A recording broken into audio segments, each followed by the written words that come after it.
Ótimo. Boa noite, neuros estudantes. Meu nome é Jordão. Eu sou estudante de medicina do quarto período da Universidade Selma, do Maranhão, e sou diretor científico da LANI.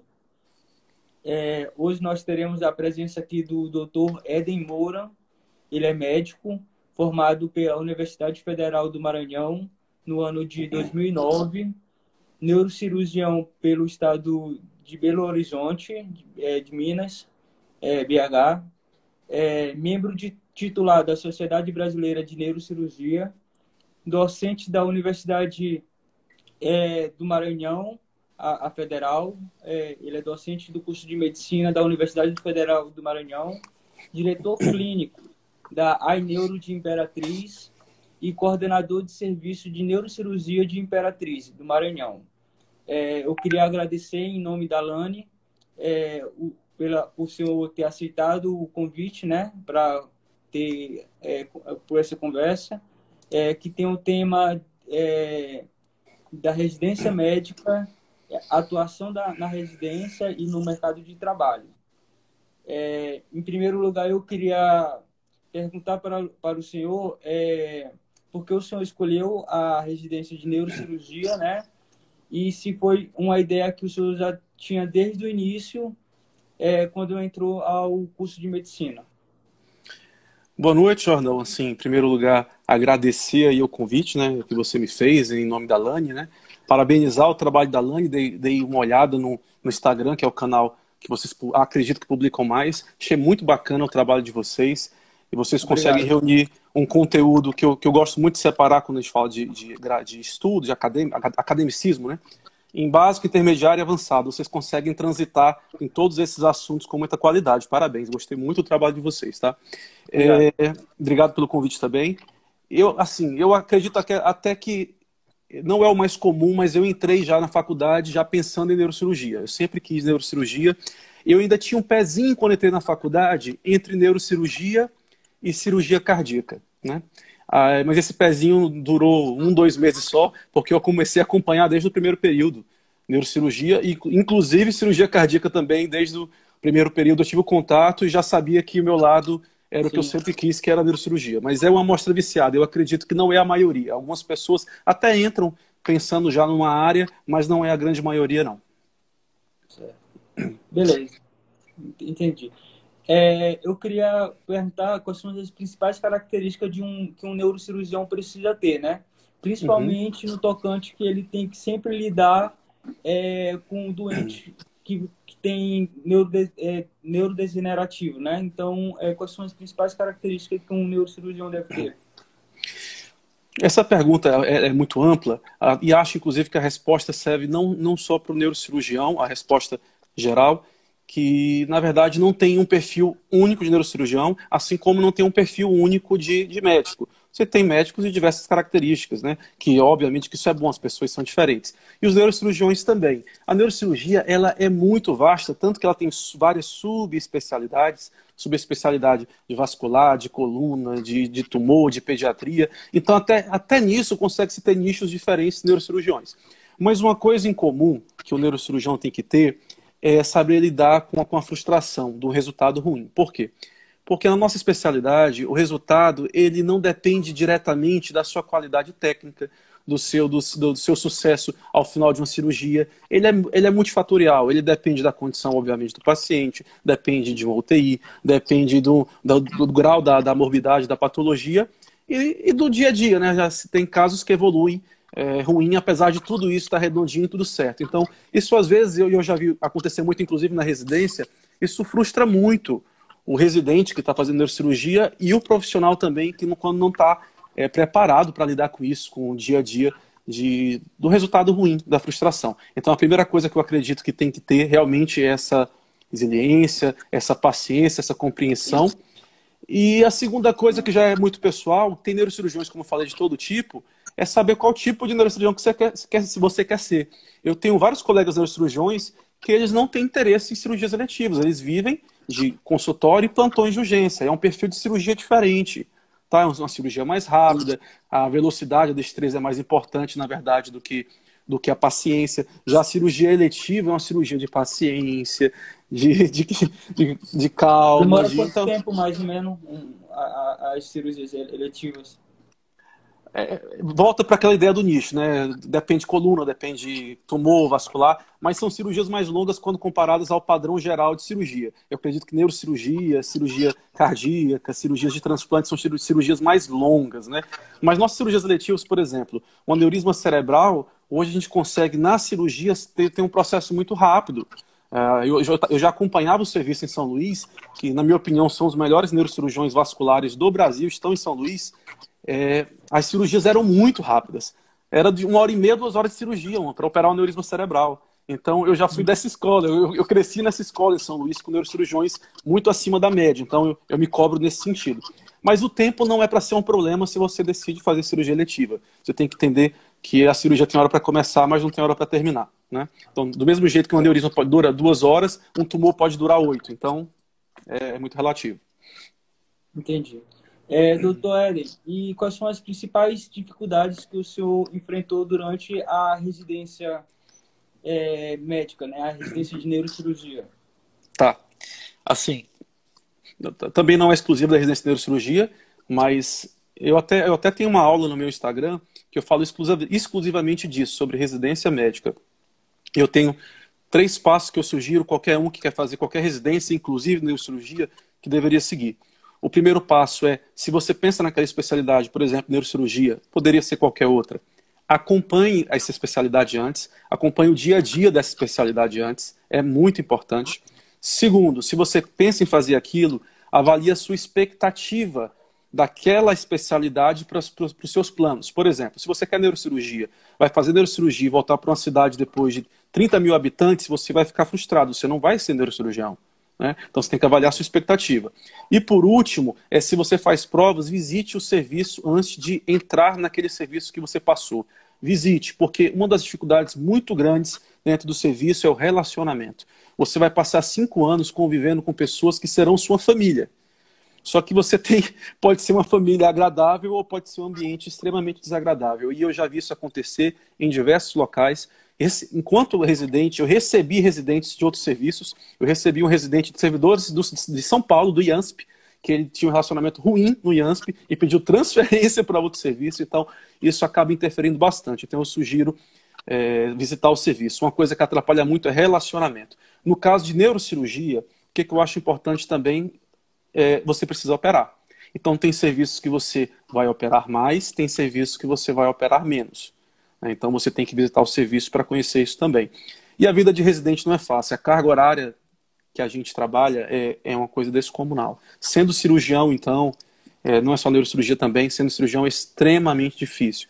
Porque por mais que você diga que a carga horária do residente são tantas horas semanais, não pode extrapolar isso. Mas quando você está numa cirurgia, a cirurgia começa e às vezes não tem hora de acabar, você não vira para o seu preceptor, às vezes você está fazendo a cirurgia, acabou meu horário, estou tirando a luva, continuem aqui. Não funciona assim, né? Então, é muito, muito cansativo. E quem está perto de você, se você já é casado, se você tem filhos, sua família, tem que compreender isso, que residência é muito, muito mais complicado que a faculdade. E doutor Éder, o senhor comentou com relação ao seu Instagram, eu percebi que o senhor tem várias aulas lá, parece que o senhor tem um curso. Eu não entendi muito bem, o senhor poderia comentar um pouco com relação a isso? Vamos lá. Assim, meu Instagram, ele tem a parte informativa médica normal, né? E tem um pouco também da parte educativa, até porque eu gosto muito da parte professor da coisa, né? E eu tenho alguns cursos que eu faço, alguns cursos, tem curso gratuito, tem curso pago, tem curso de todas as maneiras. E recentemente eu lancei um curso diferente, porque eu estou utilizando uma plataforma diferente, que é a plataforma da Hotmart, e eu lancei o curso de tomografia de crânio. E meu objetivo é tornar a tomografia de crânio acessível para todos, desde estudantes, profissionais da área da saúde. Porque o que eu vejo muito em outros cursos de colegas, não é uma crítica, é uma característica do curso dos colegas, que são cursos extremamente específicos. Ele é muito voltado mesmo, por exemplo, para a tomografia de crânio. É voltado para o radiologista ou para o residente de radiologia. E aí eu sinto a falta de passar isso para você que vai formar, atender uma porta de uma urgência, para um profissional que trabalha na UTI, quer entender mais do exame. Então, o objetivo do curso de tomografia é colocar um curso acessível com a compreensão mais simples do que uma pessoa da área da saúde precisa saber de tomografia de crânio. Então fica bem recomendado para estudante, né, de medicina, pode Muito, fazer, ele muito. vai acompanhar o curso, né? Eu acho, inclusive, que mais da metade da turma que está acabando agora são estudantes de medicina. Eu devo ter, Nossa, assim, dos 100% da turma, 50% estudantes de medicina, 30% médicos e os outros 20% de outras especialidades. entendi, legal, muito bom. Eu queria agora conversar com o senhor com relação a como que foi o seu preparo para a prova de residência, né? Porque a gente sabe que neurocirurgia é um dos cursos mais concorridos, né? Uma das residências mais concorridas e a prova é muito difícil. Então, eu queria que o senhor detalhasse um pouco como é que foi a sua preparação para a prova de residência e também se o senhor fez essa preparação durante o curso. Se o senhor já fez algum curso como médico-curso durante o próprio curso de medicina, como é que foi esse momento? Excelente pergunta, Jornal. Eu fiz médico-curso, na verdade eu fiz o que na época chamava de ciclo completo, né, que eu não sei se ainda é assim hoje, que era o médico-curso e o MED, na minha época era assim, eram 2 anos. Eu fiz os 2 anos, eu até brinco até hoje, que na verdade o que eu acho é que o médico-curso ele é uma faculdade, né, porque o médico-curso é excepcional, né. Eu acho o médico-curso excepcional. Eu sou professor de faculdade, já tive até discussões com os professores sobre isso, que tem gente que não gosta do médico-curso. Eu não penso assim, porque eu vivi dificuldades na graduação.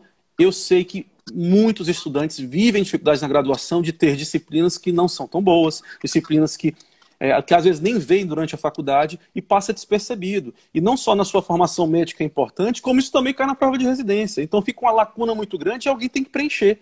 E o médico-curso veio preenchendo, na minha época, o médico-curso reinava, né? Hoje tem outros, mas o médico-curso veio preenchendo uma lacuna absurda, trazendo uma qualidade de ensino, uma visão diferente. Então, assim, não tenho críticas ao médico, pelo contrário, só tenho elogios. Até parece que eu trabalho lá. Mas, assim, eu faria 1000 vezes de novo. Eu acho que se eu tivesse mais tempo, acho que eu faria agora como médico, tanto que eu gostava do médico-curso e me ajudou muito. Eu nunca fui estudioso demais. Eu sempre tive a sorte de ter um pouco mais de facilidade de aprender, assistir uma aula e entender. Mas uma coisa que eu acho fundamental para quem quer fazer prova de residência é treinar provas de residência. Isso, para mim, inclusive, é mais importante que estudar um capítulo do que assistir uma aula, é treinar provas de residência. Tanto que eu brinco muito em sala de aula, você aprender com a questão, não briga com a questão, porque você fazendo questão, você aprende demais, demais, demais, demais.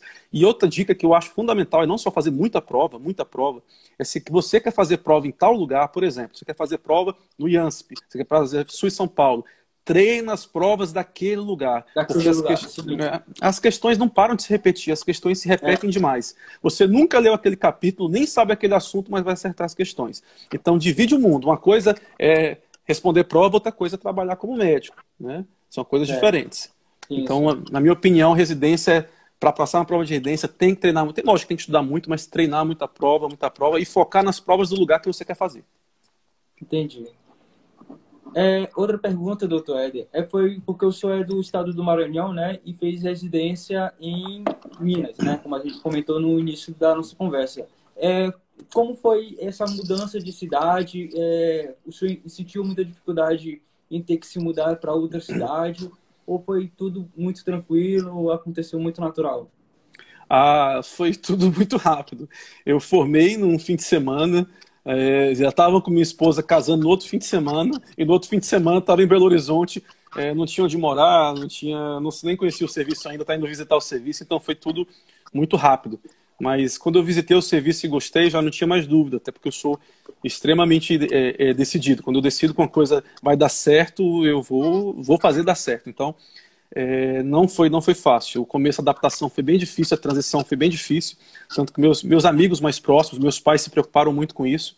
Mas quando eu decidi que eu vou fazer tudo de uma vez. Formei num domingo, casei no outro domingo estava dormindo no hotel para segunda-feira estar na residência. Então, assim, não foi fácil. O começo foi bem difícil. E como todo mundo sai da faculdade, não tem grana, não tem nada, tem que começar a trabalhar. Então, tinha que associar a residência com o trabalho, com os plantões extras, então o começo foi muito difícil. Mas aí tem mora aquelas dúvidas, né? Ah, mas então aí, né, melhor esperar um ano, trabalhar, juntar dinheiro. Aí entram coisas muito pessoais aí no meio. Não acho que tá errado fazer isso, mas eu tenho muito receio de pessoas que fazem isso, porque eu tenho muitos colegas que fizeram isso e desistiram, acabaram não fazendo residência. Então, Sei. eu tenho Então, tinha um pouco tenho um pouco desse receio, eu preferi logo fazer sim. logo. Nós temos aqui uma pergunta da Ju. Ela está perguntando quais são os melhores lugares de referência para poder fazer neurocirurgia no Brasil. Porque com certeza o senhor Maravilha, tem um conhecimento do Brasil inteiro, né? Então, eu queria uma maravilha. sobre isso. Melhores locais de serviço do Brasil: São Paulo, Belo Horizonte e o Sul, no caso, Porto Alegre, são os que brigam mais. Tem vários outros bons serviços, mas os grandes polos são esses: São Paulo, Belo Horizonte e o Sul. Agora é o seguinte, aí entra logo um outro lado pessoal. São Paulo, por exemplo, eu nem fiz prova em São Paulo. Por quê? Porque eu não tinha interesse, primeiro, em morar em São Paulo. Segundo, o perfil de residência em São Paulo que eu conversava de colega, não é uma regra, óbvio, gente, estou dando um perfil geral. São perfis de residências muito científicas, que tem R5, R6, R7, R10, R1000. Então, assim, eu conhecia, eu via as pessoas de lá, visitava o serviço e via que o residente era um cientista. Poxa, mas eu sou cirurgião, então eu quero operar mais. Esse meu lado, eu queria operar mais. Então eu preferia visitar residências de lugares que operavam mais. Então eu preferia visitar outro serviço e preferi fazer em outros lugares. Mas não tem nada de errado. Tem vários residentes que vão para esses lugares, São Paulo, porque eles querem essa parte científica. Eles querem ver o R6, o R7, o R8. Como eu disse, é uma coisa pessoal. Eu respeito isso é uma escolha pessoal. Eu acho muito legal. Inclusive, essas pessoas são extremamente necessárias, que fazem subespecialidades extremamente avançadas. É muito bacana. Só que eu não tinha esse perfil, por isso que eu preferi nem ir para São Paulo. Mas, sem dúvida, o grande polo é São Paulo e Minas Gerais. Certo. Agora, outra pergunta é com relação às matérias do ciclo básico. No curso de medicina, quais são as mais importantes realmente para um neurocirurgião? Até porque a nossa presidente da Liga, a Juliana, ela brinca muito que o objetivo da Liga é como levar a neurociência para todo mundo e justamente tirar a neurofobia, né? Esse medo do estudante de É. medicina de neuro. E muitos estudantes têm medo da neuroanatomia. Então, eu queria perguntar se a neuroanatomia é realmente tão importante e com relação a quais são as outras matérias que são importantes o aluno saber, como farmacologia, quais foram as mais importantes para o senhor? Na faculdade, sinceramente, para ser neurocirurgião nenhuma. Para ser neurocirurgião nenhuma. Foi muito mais importante na faculdade eu acompanhar neurocirurgiões do que as disciplinas da faculdade. Como neurocirurgião, eu falo específico neurocirurgião. É claro que, como médico, eu preciso avaliar clinicamente o paciente, outras coisas que não são exclusivas do neurocirurgião. Aí sim as outras coisas me ajudam. Mas, por exemplo, a neurofobia, que é nacional, esse termo é maravilhoso. A neurofobia nacional, porque a minha neuroanatomia, por exemplo, foi péssima. A minha neuroanatomia era dada por um urologista. Então como é que não tem neurofobia? O cara chega para você lendo as entrelinhas do livro de anatomia, que geralmente é o Ângelo Machado, que você tem que decorar os tratos descendentes, milhão de tratos, rubro, não sei o que, tecto, não sei o que você fica assim, poxa, isso não vai me servir para nada, passa a prova, você não lembra de nada. Então a neurofobia, ela se dá porque te jogam um milhão de assuntos que, na prática, não vai ter aplicabilidade nenhuma. Nenhuma. Então, a neuroanatomia é bacana, assim, para o neurocirurgião, mas a que passam na faculdade também não é bem a neuroanatomia que a gente explora no dia a dia de neurocirurgião. Então, o que eu acho, isso está acontecendo, é que o processo de ensino está mudando. Não tem como brigar. O processo de ensino está mudando. Esse processo de ficar lendo livro, entrelinhas, estruturas, decorando mil estruturas, isso vai acabar, não tem jeito. A evolução do online, de uma live, do Instagram, vai atropelar, não tem jeito. Tá? Então, Entendi. assim, minha opinião é... Não digo que eu não falei que a graduação não é importante, a graduação é importante. Você me perguntou o que me ajudou. Como neurocirurgião, pouca coisa. O que me ajudou Certo. mesmo foi acompanhar. Eu vi até que alguém comentou aqui, teve aula com Bandeira, todos nós, o Paulo de Tássia, Eu também contemporâneo. tive aula com ele. Eu tive aula com Fortunato Bandeira. Uma figura incrível, mas a Sim. neuroanatomia não foi tão boa. Certo. Agora eu vou fazer a pergunta que mais pessoas perguntaram na nossa caixinha, né, que a gente deixa no Instagram, quais são como é que são os 5 R, né?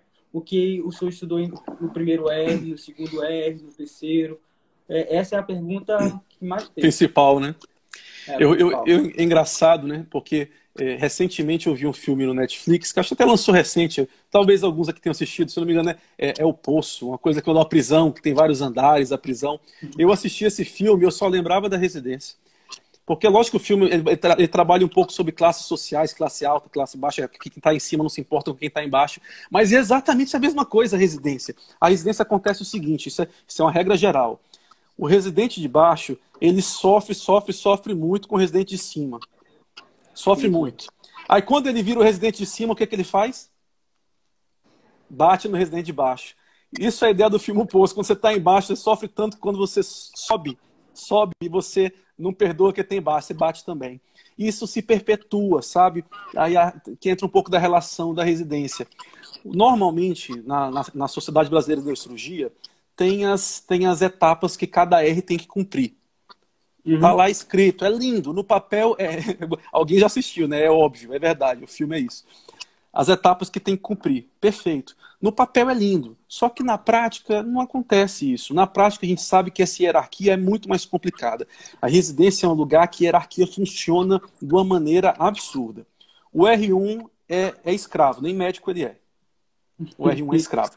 Na grande maioria dos lugares, o R1 ele é da neurologia. Ele até vive pouco na neurocirurgia.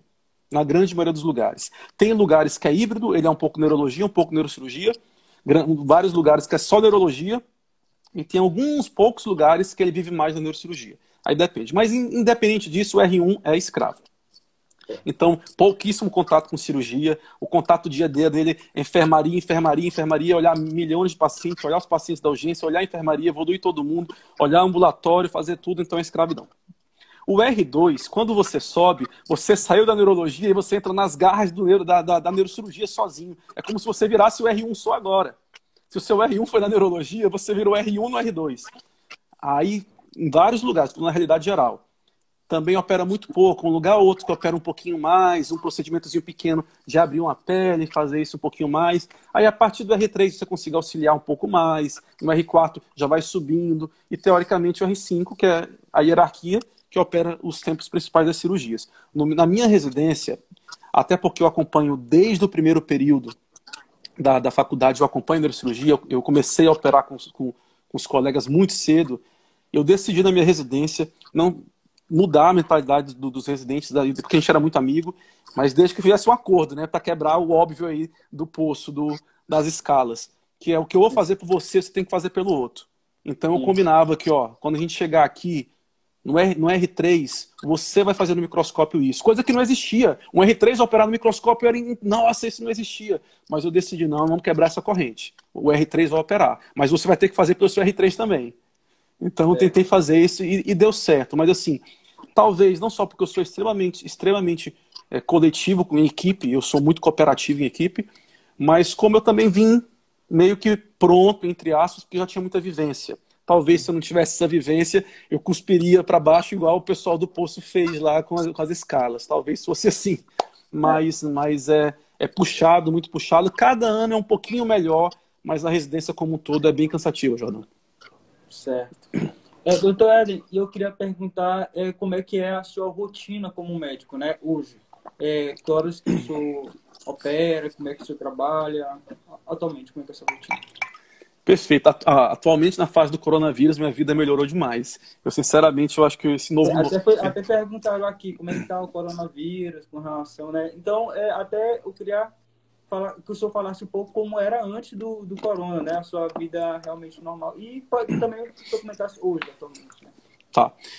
O coronavírus aqui na cidade que eu estou atualmente está melhorando. Ainda estão suspensas as cirurgias eletivas. Melhorando o que eu falo não significa que está bom, né? Mas já teve bem pior.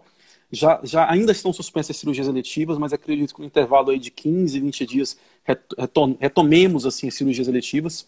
A minha rotina normalmente, de segunda a sexta, segunda a quinta, manhã e tarde eu sempre faço consultório. Quando tem cirurgias eletivas, eu tiro geralmente 2 turnos da semana de segunda a quinta. Por exemplo, 2 tardes, terça e quinta eu tiro para operar eletivas. E na sexta, eu estou de plantão 24 horas, toda sexta-feira, no hospital de urgência daqui, tá? E faço um revezamento aos sábados e domingos com outros colegas. Aqui na minha cidade, na minha região, nós somos uma equipe de 6 neurocirurgiões, né? Então a gente faz esse revezamento de fim de semana. Mas de segunda a sexta, segunda a quinta, basicamente eu estou no consultório e em cirurgias eletivas, manhã e tarde. E sexta-feira eu estou de plantão de urgência, né? Essa era a minha rotina antes do Covid, né? Com a mudança do Covid, minha rotina mudou demais. Então, assim, eu estou basicamente segunda a quinta pela manhã fazendo outras atividades que não são especificamente de atendimento ambulatorial e cirurgia, atendo ou opero pela tarde e dou plantão da sexta. Então, assim, eu reduzi drasticamente meu tempo de trabalho e confesso que está sendo maravilhoso essa vivência, ficando mais em casa, mais com meus filhos, fazendo outras coisas. Está sendo a melhor fase, que eu vou dizer assim, né? Mas é uma realidade, obviamente, que não é assim desde o começo. Quando eu cheguei, eu tinha que ralar um pouco mais, né? Que não, agora já estou mais tempo na cidade, mais consolidado. Mas a minha rotina atual é assim, plantão noturno só dou um dia na semana, que é esse da sexta-feira, que é 24 horas, e todo o resto é ambulatorial e cirurgias eletivas. Certo. Doutor Éder, agora uma pergunta um pouco complicada. Com relação ao fato, quando o senhor se formou médico, é uma dificuldade que todo estudante tem, porque ele é estudante. Mesmo quando ele vai no hospital, ali tem um médico que está sempre orientando ele quando ele é um interno. A decisão final não é nunca do estudante, é sempre do médico que está... E, de repente, você vira médico, né? Se forma ali. Aí, como é que você cria coragem para poder ser o líder da equipe multidisciplinar, tomar decisões do paciente? Como é que é essa transformação de um estudante de medicina e um médico, assim, de uma hora, né? Claro que tem que ter toda a graduação, mas chega em um dia que você vira um médico. Como é que foi para o senhor essa experiência? Tá, vamos lá. Na verdade, eu virei médico, mas eu não virei coordenador já, né? Foi depois da residência, depois de alguns anos já na cidade, aí depois disso que eu virei coordenador, né? Então tive um intervalo grande aí. Mas assim, independente disso, quando a gente forma e pegar o CRM, né? Um baque, na grande maioria das vezes, é extremamente difícil. O que eu vivencio constantemente, não só com meus alunos, eu vivenciei isso no país inteiro, quando eu fiz estágios fora, na graduação, quanto acadêmico. E quando eu formei médico, eu percebi isso nitidamente quando eu fui para Belo Horizonte, comecei a trabalhar nas UPAs, de atendimento de urgência, de clínico. A dificuldade que nós temos aqui na nossa região é a mesma dificuldade que o acadêmico do FMG tem.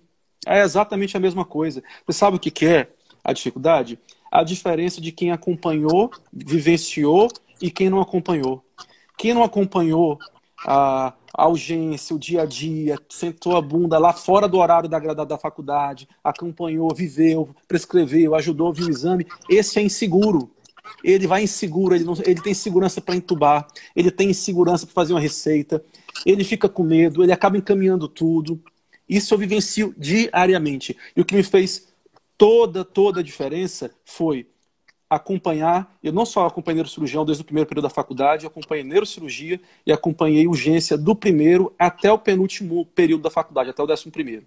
E quando eu falo acompanhar, é intensamente, é estar quase todos os dias dentro do hospital, dentro do consultório, acompanhando as pessoas. Até me arrependo um pouco da intensidade da coisa, poderia ter sido um pouco mais devagar, mas isso me fez muita diferença quando eu formei. Tipo, eu peguei plantões mais bem remunerados, eu recebia melhor porque eu era mais seguro, né? E a maioria dos alunos não forma assim. Isso facilita muito. Então, quando você forma e você não tem essa segurança, é meu primeiro conselho: não pegue plantões de urgência de referência se você está sozinho no plantão. Não faça isso. Não faça. Comece um atendimento mais básico no UBS, no PSF. Se você for atender numa grande porta de urgência ou numa urgência, atenda num local que tenha um outro colega e esse outro colega mais experiente, tá? Porque não tenha vergonha de falar que você não sabe, que você tem insegurança, que você precisa de ajuda. É muito melhor você falar isso do que você passar uma ideia ruim e você acabar cometendo erros que você não deveria, e é sua responsabilidade, sim, se policiar para isso não acontecer. Certo. Outra pergunta, a maioria dos cirurgiões, eles trabalham em clínica ou dentro de hospitais, né? E eu queria perguntar quais são as vantagens e as desvantagens de um neurocirurgião ter a sua clínica, né? Ou trabalhar dentro de um hospital? Quais são as diferenças? Tá.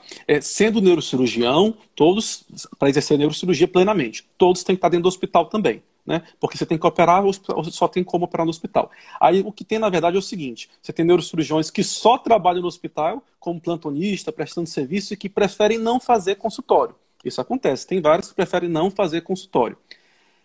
E tem neurocirurgiões, que é o meu caso, que fazem consultórios, clínicas e tem o hospital para poder levar o paciente do consultório e ir para hospitais para fazer plantão.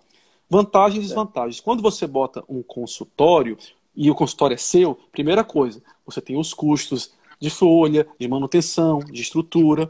Quando você entra numa clínica ou no hospital terceirizado para atender lá, você diminui bastante seu custo, mas você também diminui um pouco sua autonomia, né?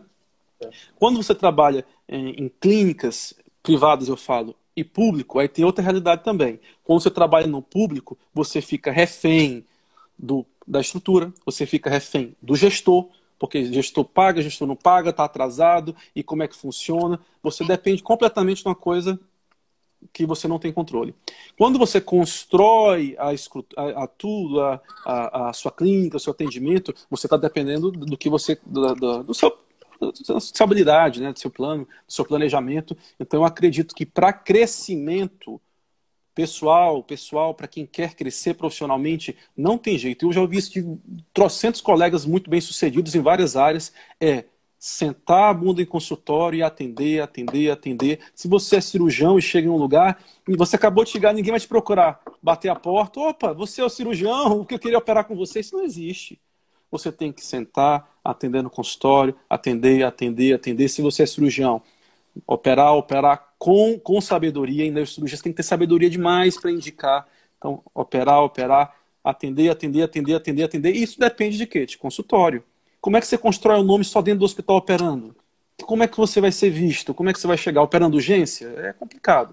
Então, para neurocirurgia, assim como todas as especialidades, se você quer crescer profissionalmente, é sentar a bunda em consultório e atender. Não tem jeito.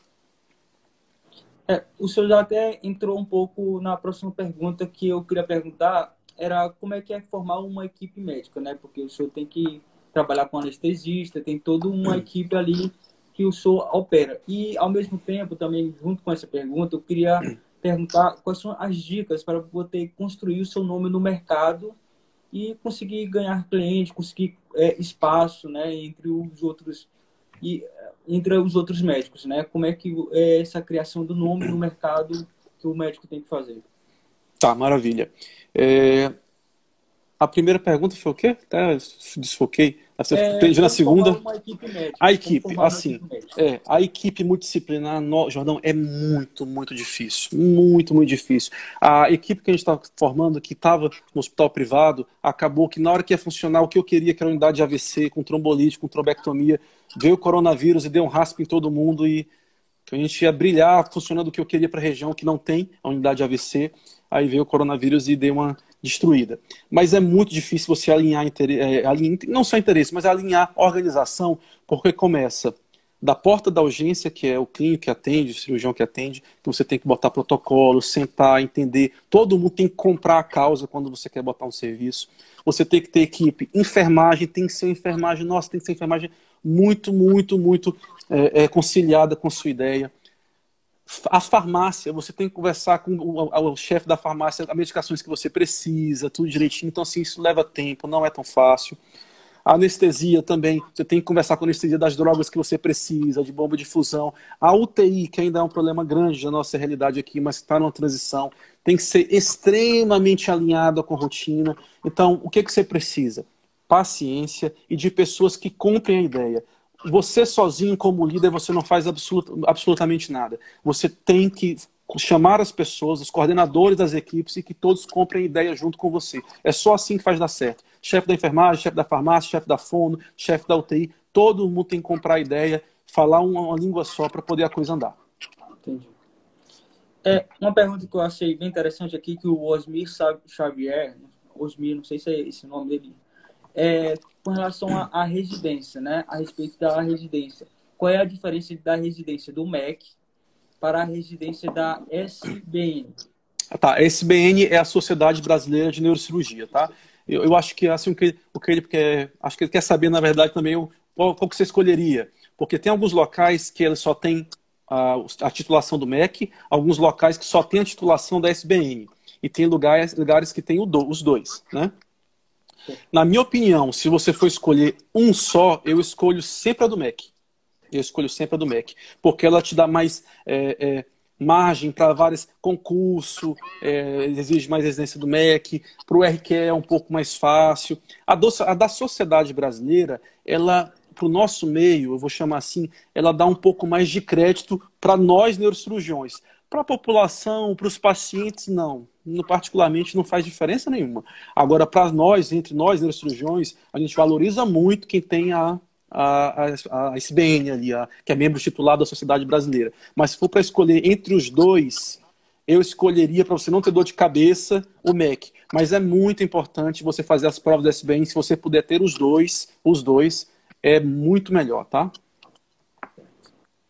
Doutor Éder, eu queria agradecer, né, por você ter aberto esse espaço, que é muito gratificante, a gente aprende muito com o senhor.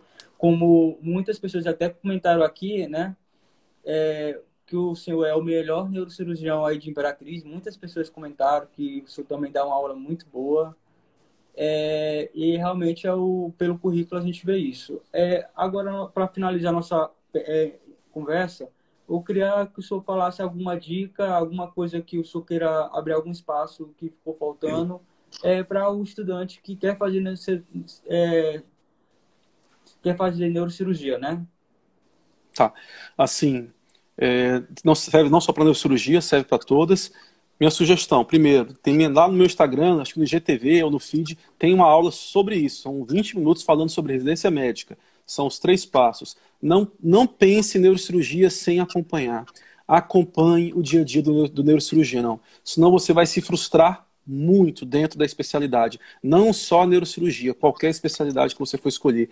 Acompanhe primeiro, antes de vou fazer neurocirurgia. Acompanhe o dia a dia. Depois disso, aí sim, vai lá, avalie sua expectativa, escolhe os lugares para fazer prova e segue em frente. Tranquilo. Doutor Éder, eu queria agradecer, né? Realmente foi uma oportunidade única, incrível. Muito obrigado. Em nome da Lani, também todo mundo está agradecendo o espaço. E o mais era isso mesmo. Maravilha. E, Jordão, você vai ficar gravada essa aula em algum lugar? Eu vou essa deixar live? no IGTV. Maravilha, maravilha. Jordão, muito obrigado pelo convite. Parabéns para a Lani aí pelo evento, por toda a organização. O canal de vocês é muito legal, muito organizado. Gostei bastante e sempre que precisar a gente está à disposição para conversar. Tranquilo. Obrigado. Tchau, tchau. Um abraço. Boa noite para todo mundo aí que está assistindo. Tchau, tchau. Boa noite, boa noite. Tchau, tchau.